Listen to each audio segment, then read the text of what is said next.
یار کتنا ظلم ہو رہا ہے یہ سوڈان والے بیچاروں. باقی تو جو بھی یار غزہ پہ ہم نے بات کی، فلسطین والوں کے بارے میں ہم نے بات کی، لیکن وہ بیچارے کچھ بول تو سکتے تھے، اپنی مظلومیت کسی کو بتا تو سکتے تھے. یہ بیچارے تو کسی کو اپنی مظلومیت ہی نہیں بتا سکتے. یار کتنا ظلم ان پہ یار. دیکھو زندہ ان کو تابوت میں بند کیا جا رہا ہے. میں پچھلے ایک دو دنوں میں ویڈیو دیکھ رہا تھا، ایک یہی سوڈانی کی. وہ کہہ رہا تھا کہ میں اپنے بچے کو، میرے سارے خاندان کو تو مار دیا، میرا ایک بچہ ہے، میں اپنے بچے کو جب بڑا کروں گا تو اس کو یو اے ای کے خلاف جو ہے نا، یو اے ای کے خلاف باتیں بتاؤں گا، اور اس کو یعنی یو اے ای کے خلاف بڑا کروں گا. وہ بڑا ہو کے یو اے ای کا دشمن بنے گا.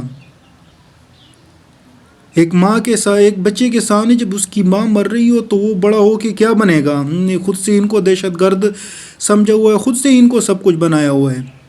ابھی یو اے ای میں کیا ہو رہا ہے؟ یو اے ای میں جو زمین ہے وہ تو اربوں کی ہے، لیکن جو سونے کا کاروبار کر رہے ہیں یا سونے کو ٹرانسپورٹ ڈپورٹ کر رہے ہیں، وہ کون کر رہے ہیں؟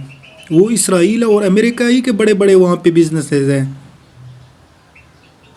تو ہوش کے ناخن لے، کچھ سمجھے یار.